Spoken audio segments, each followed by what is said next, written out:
피터 바이네카라는 선교사님이 계셨습니다. 이분은 러시아 선교에 평생을 헌신한 분이셨습니다. 지금은 러시아가 개방되었지만 과거 소련 시대에는 러시아에 복음을 전하는 것이 쉬운 일이 아니었습니다.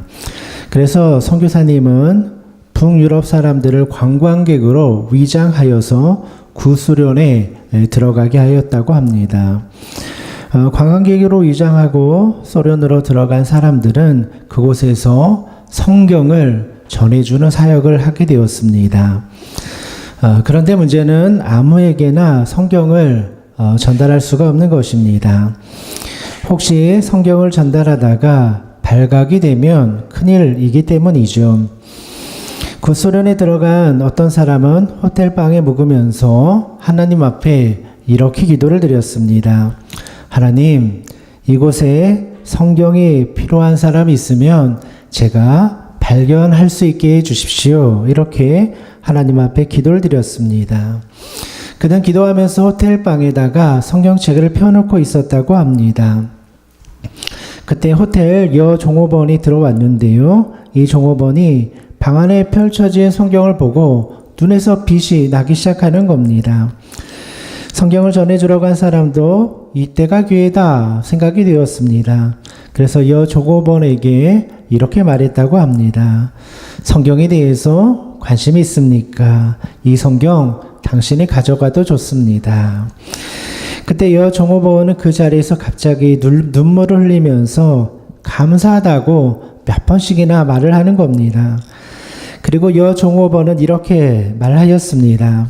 저는 이 성경을 갖기 위해서 30년을 기도했습니다. 저는 그리스도인입니다. 저는 하나님의 말씀을 제가 직접 읽어보는 것이 소원이었습니다. 이 여종업원은 공산권 국가에 살면서 믿음을 갖게 되었던 것이죠. 그러나 그 어디에서도 성경을 구할 수가 없었던 것입니다. 그래서 30년 동안 성경을 한번 읽어보았으면 좋겠다. 이러한 소망을 가지고 있었던 겁니다. 어떤 사람에게는 너무나 흔한 성경책이지만 또 누군가에게는 너무나 소중한 성경책이 될 수도 있는 것이죠. 우리는 지난 시간에 이어서 계속하여 에스겔의 말씀을 읽고 있습니다. 에스겔은 이스라엘 백성들이 포로로 끌려가 있을 때 활동하였던 선지자라고 말씀을 드렸죠. 당시 이스라엘 백성들은 바벨론에 의해서 나라를 잃어버리고 또 종살이를 하고 있는 시대이었습니다. 얼마나 절망스러운 상황입니까? 이때 하나님께서는 에스겔 선지자를 불러주셨습니다. 그리고 하나님의 말씀을 주셨습니다. 이스라엘 백성들이 다시 살 수 있는 방법은 하나님의 말씀을 듣는 것 밖에 없었기 때문이죠. 하나님께서는 에스겔 선지자를 불러주시고 두루마리를 하나 보여주시게 됩니다. 이 두루마리는 하나님의 말씀이 적힌 두루마리였습니다. 오늘날로 말하면 성경책을 보여주신 것이죠. 그리고 하나님께서는 이 두루마리를 에스겔 선지자에게 먹으라 이렇게 말씀하여 주십니다. 오늘 읽은 본문 1절의 말씀을 보니까요. 또 그간에게 이르시되 인자야 너는 발견한 것을 먹으라. 너는 이 두루마리를 먹고 가서 이스라엘 족속에게 말하라 하시기로 라고 되어 있습니다. 인자야 너는 발견한 것을 먹으라. 너는 이 두루마리를 먹으라. 하나님께서는 이상하게도 두루마리를 읽으라 이렇게 말씀하신 것이 아니라 두루마리를 먹으라 이렇게 말씀하여 주십니다. 왜 하나님께서는 이 두루마리를 먹으라 말씀하여 주었을까요? 이 두루마리를 먹는다는 것은 그 말씀이 내 속에 들어와서 나와 하나가 되는 것을 의미한다 말씀을 드렸습니다. 하나님의 말씀이 나에게 능력으로 다가오기 위해서는 내가 그 말씀을 먹고 그 말씀을 소화시켜야 하는 것입니다. 하나님의 말씀을 먹기 위해서는 어떻게 해야 된다고 말씀을 드렸습니까? 하나님의 말씀을 사랑하는 자가 하나님의 말씀을 먹을 수 있다. 이렇게 말씀을 드렸죠. 무엇인가를 사랑하는 사람은 그 사랑하는 것이 가장 우선순위가 되는 것입니다. 아무리 바빠도 사랑하는 것은 절대로 잊지 않는 것이죠. 우리가 말씀을 사랑하게 되면 그 말씀이 우리 삶 가운데 가장 우선순위가 되는 것입니다. 모든 것을 시작할 때 말씀으로 시작하게 되고 모든 삶의 중심에 말씀이 놓여 있게 되는 것이죠. 내 삶의 주인이 하나님의 말씀이 되는 겁니다.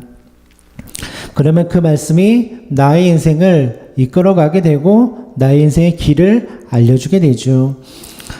우리가 하나님의 말씀을 사랑하게 되면 그 말씀을 읽는 것이 부담이 되지 않습니다. 말씀을 사랑하면 말씀 읽는 것이 즐거움이 되는 겁니다. 말씀을 읽을 때마다 그 말씀이 나에게 기쁨이 되는 것이죠. 오늘 본문에 나오는 에스겔도 하나님의 말씀을 사랑하였습니다. 오늘 3절의 말씀을 보면 에스겔이 이 말씀을 얼마나 사랑하였는지를 잘 보여주고 있죠. 내게 이르시되 인자야 내가 내게 주는 이 두루마리를 내 배에 넣으며 내 창자에 채우라 하시기에 내가 먹으니 그것이 내 입에서 달기가 꿀 같더라. 3절의 말씀을 보니까요. 에스겔이 그 하나님의 두루마기를 먹으니 그것이 내 입에서 달기가 꿀 같았다. 이렇게 기록하고 있습니다. 에스겔은 하나님의 말씀대로 두루마리를 먹었습니다. 그런데 그 맛이 꿀과 같이 달게 느껴졌던 것입니다. 오늘날로 말하면 성경을 읽고 성경을 듣는데 그 말씀이 너무나 좋은 거예요. 얼마나 좋은지 내 입에 꿀과 같이 달콤하게 느껴졌다는 겁니다. 오늘 우리는 이 말씀을 읽으면서 우리 믿음을 한번 점검해 보았으면 좋겠습니다. 우리는 성경의 말씀을 읽으면서 이 말씀이 꿀송이처럼 달게 느껴지는가? 많은 사람들이 성경을 수면제처럼 생각하는 사람들이 있습니다. 성경만 펼쳐놓으면 잠이 오는 분들이 계시죠. 그래서 성경을 한 장 읽는 것도 힘들게 느껴지는 분들이 계십니다. 반면에 어떤 사람은 성경을 읽는 것이 너무나 큰 기쁨이 되는 사람도 있습니다. 성경을 읽으면 힘이 솟아나게 되죠. 성경을 읽으면 소망이 생겨나는 겁니다. 비전이 생기고 꿈이 생기게 되는 것이죠. 이것이 바로 성경이 주는 능력입니다. 우리는 이러한 달콤한 성경의 능력, 말씀의 능력을 경험해야 하는 것이죠. 이처럼 성경을 읽는 것이 기쁨이 되는 사람은 하나님 앞에 예배 드리는 것도 기쁨이 되는 겁니다. 하나님의 말씀을 듣는 예배의 시간, 이 시간이 소중하게 느껴지는 것이죠. 예배 시간에 선포되는 말씀이 내 영혼을 살리고 내 영혼을 살찌우는 능력이 되기 때문입니다. 이런 사람들은 예배를 2번 드리고 3번 드리고 아무리 많이 드려도 지치지 않는 거예요. 예배를 드릴 때마다 영혼이 살아나고 기쁨이 되는 것이죠. 오늘 우리 믿음을 한번 점검해 보았으면 좋겠습니다. 나는 말씀을 읽을 때 말씀이 꿀송이처럼 달게 느껴지는가? 나는 예배를 드릴 때 이 예배가 나에게 기쁨이 되는가? 즐거움이 되는가? 내 영혼을 살리는 능력이 되는가? 이거 한번 점검해 보아야죠. 여러분, 예배를 앉아서 드리는 사람이 힘들겠습니까? 예배를 인도하는 사람이 힘들겠습니까? 당연히 예배를 인도하는 사람이 힘들겠죠. 그런데 저는 이렇게 예배를 인도하면서 예배 드리는 것 자체가 부담이 되거나 설교를 전하는 것이 힘들게 느껴지는 적이 별로 없습니다. 때로는 앉아서 예배 드리는 것보다 앞에서 설교하는 게 더 즐거울 때도 있습니다. 힘이 들지 않은 거예요. 예배를 사모하는 사람은 예배 드리는 것이 즐거운 거예요. 하루에 2번 드려도 3번 드려도 그 예배가 즐겁게 느껴지는 거예요. 예배를 통하여 내 영혼이 살아나는 능력을 경험하기 때문이죠. 또 말씀을 사모하는 사람은 설교 준비하고 예배 준비하는 것이 힘들게 느껴지지 않는 거예요. 말씀이 꿀송이처럼 달게 느껴지기 때문이죠. 많은 목사님들이 설교 준비하는 것을 굉장히 힘들어 하십니다. 특히 매일 새벽마다 설교하는 걸 굉장히 힘들어 하시는 목사님들이 많이 있습니다. 그래서 큰 교회 목사님들을 보면 새벽 예배 잘 설교 안 하시는 분들이 많이 계십니다. 부교육자들 시키고 다른 전도사들 시켜서 설교 담임 목사님들이 안 하는 교회들 많이 있죠. 미국에서 목회하시는 목사님이 이러한 이야기를 한 적이 있습니다. 목사님들이 새벽 기도를 부담스러워하는 이유는 아침에 일어나는 것이 힘들기 때문인 것이 아니라 설교 준비하는 것이 힘들기 때문이다. 이렇게 이야기를 하는 것을 들은 적이 있어요. 저는 이 목사님의 말을 들으면서 굉장히 공감을 했습니다. 제가 부교육자로 섬기던 때에도 담임 목사님이 새벽 예배의 설교를 많이 안 하셨어요. 성도님들이 담임 목사님이 좀 새벽 설교를 해 주셨으면 좋겠다. 이런 얘기를 이제 건의를 하잖아요. 그런데 담임 목사님이 새벽에 나와서 앉아는 계신데 설교를 하지 않는 거예요. 그러니까 새벽에 나오는 것이 힘든 것이 아니라 설교 준비하는 게 힘든 거예요. 그러니까 앉아는 계신데 설교를 안 하셨어요. 설교 준비하는 것 자체가 부담스럽게 느껴지기 때문이라는 거예요. 말씀에 대한 열정, 말씀을 사랑하는 마음이 부족하니까 설교 준비가 힘든 거예요. 그래서 6일 동안 새벽 설교를 하고 나면 주일날 할 설교가 없다는 거예요. 그러니까 새벽 기도, 설교 준비하는 것을 부담스럽게 느끼는 거예요. 그러나 말씀을 사랑하게 되면 말씀을 준비하거나 말씀을 묵상하거나 설교를 준비하는 시간 자체가 즐거움이 되는 거예요. 목회자도 말씀을 사랑하는 마음이 있어야지 그 목회가 지치지 않는 거예요. 말씀 읽는 것이 힘들고 설교하는 것이 귀찮아지면 어떻게 목회를 할 수 있겠습니까? 우리 성도님들도 마찬가지입니다. 말씀을 사랑하는 성도님들은 잘 지치지 않아요. 시험에 잘 흔들리지 않아요. 이러한 분들은 예배 생활을 꾸준히 잘 하시는 분들이에요. 예배가 곧 나의 영혼을 살리는 능력이 되기 때문에 예배 시간을 사모하고 예배를 즐거워하는 거예요. 우리는 정말 말씀을 대할 때마다 이 말씀이 꿀송이처럼 다른가? 하나님의 말씀을 듣는 이 예배의 시간이 나에게 즐거움이 되는가? 한번 점검해 보아야 돼요. 여러분들이 예배를 참석할 때 여러분 마음속에 즐거움이 있었으면 좋겠어요. 이야, 예배 드리러 간다. 하나님의 말씀 들으러 간다. 찬양하면서 내 영혼이 살아나고 즐거운 예배가 되었으면 좋겠어요. 어느 교회에 고등학생이 있었습니다. 이 학생은 공부에 관심이 없고 춤에 빠져 사는 학생이었어요. 어느 날 이 학생이 아버지에게 학교 야간 자율학습을 빠지게 해달라고 말을 하는 거예요. 춤 연습하겠다고 학교 자율학습 안 가겠다는 거예요.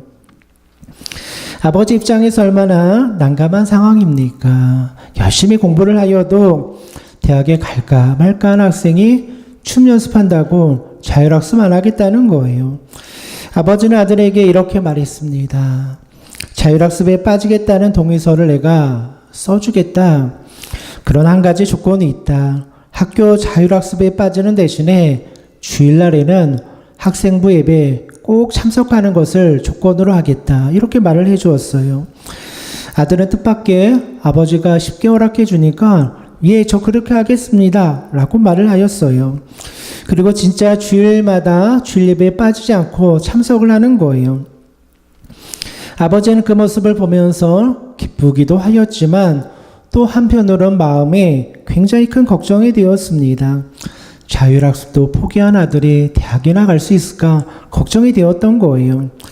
그런데 하나님께서는 이 아들이 예배에 참석하면서 조금씩 변화되도록 만들어주신 거예요. 고등학교를 졸업할 수 있을까 걱정하였던 아들이 수학능력시험을 보고 대학에 합격을 하게 된 거예요. 그것도 남들이 부러워할 만한 좋은 대학에 들어가게 된 거예요.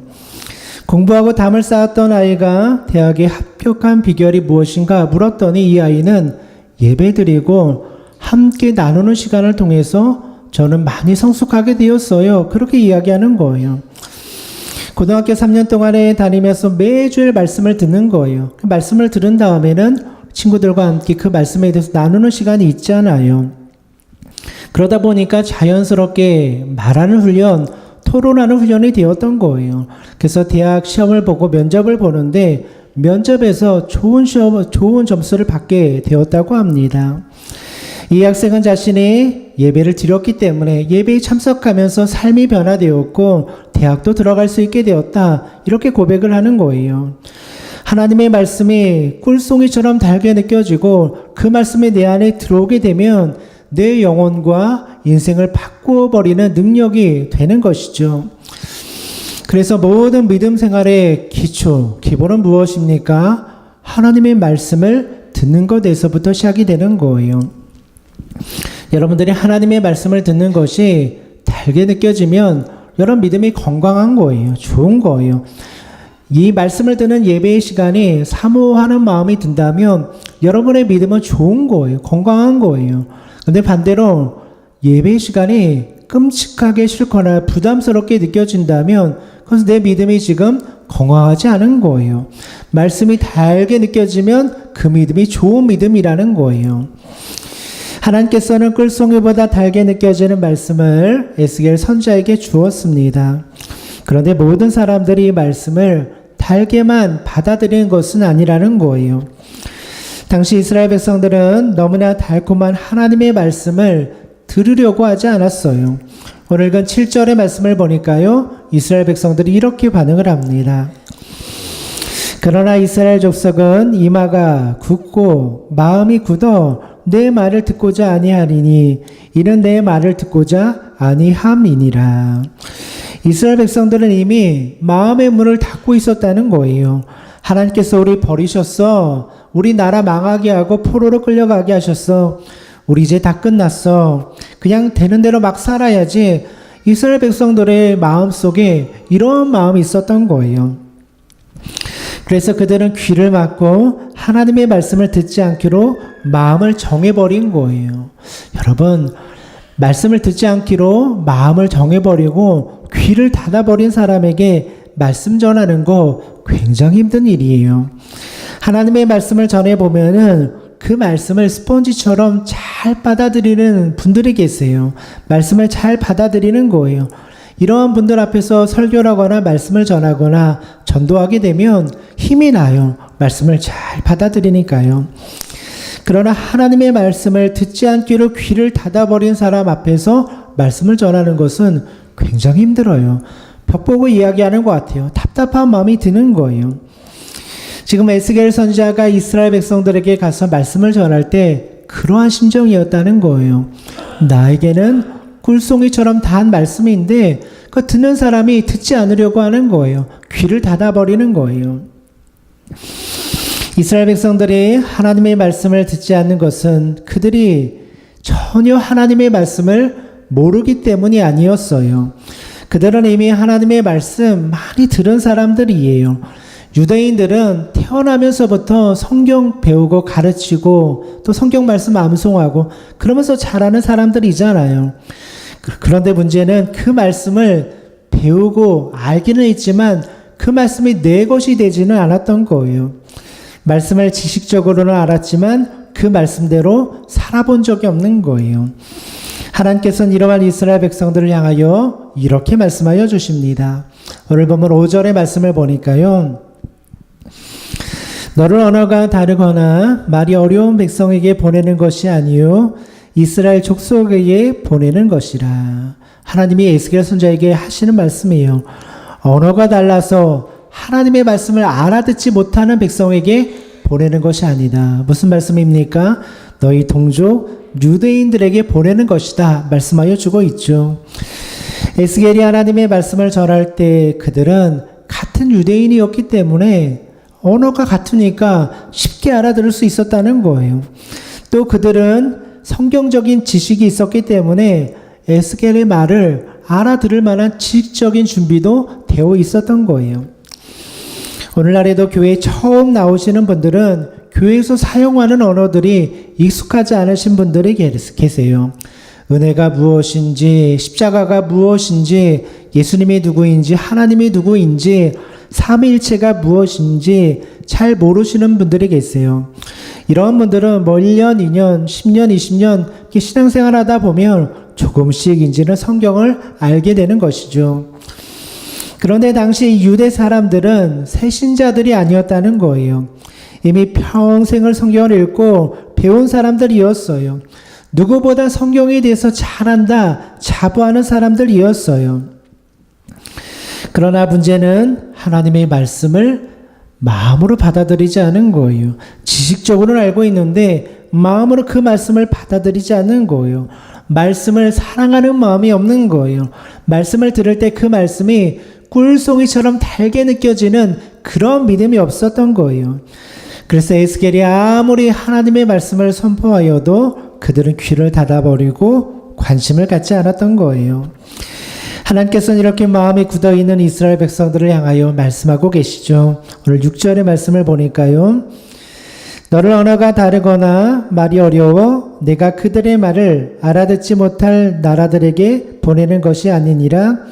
내가 너를 그들에게 보냈다면 그들은 정녕 내 말을 들었으리라. 말 통하지 않는 이방인들에게 보내는 거 아니라는 거예요. 만약에 이방인들에게 보냈다면, 말이 통하지 않는 사람들에게 보냈다면 그 사람들은 차라리 하나님의 말씀 듣고 회개하고 돌이켜 하나님 앞에 돌아왔을 것이다. 이렇게 말씀하고 있는 거예요. 하나님의 말씀은 귀로 듣는 거 아니라는 것이죠. 지식으로 듣는 거 아니라는 거예요. 내가 그동안 믿음 생활 10년, 20년, 30년 하면서 성경 나도 알 만큼 알아. 나도 들을 만큼 들었어. 그렇다고 하여서 성경의 말씀이 들리는 거 아니라는 거예요. 성경은 마음으로 들어야 되는 거예요. 그리고 하나님의 말씀을 듣는 사람은 실제로 하나님을 인정하고 하나님을 그 마음속에 모시며 살아가야 되는 거예요. 이스라엘 백성들은 수없이 하나님의 말씀 들었지만 그 안에 하나님이 없는 거예요. 그러니까 말씀이 들리지 않는 거예요. 앞에서 살펴보았듯이 하나님께서는 에스겔 선지자에게 하나님의 말씀을 들으라 이렇게 말씀하신 것이 아니라 하나님의 말씀을 먹으라 이렇게 말씀하여 주었죠. 말씀과 내가 하나가 되어야 한다는 거예요. 하나님이 내 속에 들어와 동행하여 주셔야 되는 거예요. 우리는 이 짧은 시간 예배를 드리지만 이 시간이 굉장히 중요한 시간입니다. 우리는 예배 시간을 통해서 하나님의 말씀을 듣고 지나가는 것으로 끝나서는 안 된다는 거예요. 아, 오늘은 이러한 말씀 들었구나 이러고 지나가서는 안 된다는 거예요. 그 하나님의 말씀이 내 안에 들어오도록 만들어야 돼요. 하나님에 대한 이야기를 듣는 것이 아니라 하나님을 만나는 시간이 되어야 하는 거예요. 그러면 예배가 능력이 있는 거예요. 하나님의 마음을 느끼게 되는 것이고 하나님의 말씀에 순종하게 되는 거예요. 오늘 이 예배 시간을 통해서 하나님께서 여러분에게 만약에 회개의 마음을 주신다면 하나님께서 이러한 부분 돌이켜야 돼 라고 말씀하여 주신다면 마음을 치고 회개하는 역사가 나타나야 되는 거예요. 하나님께서 내 마음에 간구하는 마음, 소망의 마음을 주시면 그 마음을 가지고 하나님 앞에 기도의 자리로 나아가야 되는 거예요. 하나님 붙잡고 기도하는 마음으로 순종해야 된다는 거예요. 하나님을 만나는 사람은 그 마음을 통하여 변화되는 역사가 나타나게 되는 거예요. 하나님께서 오늘 여러분에게 말씀하여 주실 거예요. 하나님의 마음을 주실 거예요. 그 마음을 내가 정말 마음으로 받아들이고 그 말씀을 통하여 내 삶이 변화되도록 만들어야 된다는 거예요. 많은 사람들이 하나님의 말씀은 듣지만, 그죠? 하나님의 말씀은 알지만 이미 내 마음속에 하나님의 말씀에 대한 순종의 마음이 없는 거예요. 나는 순종하지 않기로 마음을 정해버린 거예요. 그러니 하나님의 말씀이 내 마음을 움직이지 못하는 것이죠. 어느 목사님이 청년들을 모아놓고 붕회를 하게 되었어요. 많은 청년들이 붕회 통해서 결단하고 헌신하고 저 하나님 위해서 살겠습니다. 헌신하는 청년들이 많이 나왔다고 해요. 그런데 몇몇 청년들은 끝까지 마음을 헌신하지 못하는 거예요. 기도하는데 마음이 열리지 않는 거예요. 첫째 날 예배가 끝난 다음에 한 여학생이 찾아와서 이렇게 이야기하는 거예요. 이 여학생은 외모고시를 준비하고 있는 학생이었다고 해요. 이 여학생이 울면서 목사님에게 이렇게 물었다고 합니다. 목사님, 하나님께서 제가 외모고시를 보지 말라고 말씀하시면 어떻게 합니까? 저 이거 걱정이 되어서 하나님 앞에 헌신하지 못하겠어요. 이렇게 말을 하더라는 거예요. 이 여학생은 하나님 앞에 기도하는 것이 불안한 거예요. 내 꿈은 외모고시를 잘 준비해서 외교관이 되는 것인데 혹시 기도하다 하나님이 다른 길 가라고 하면 어떡하나.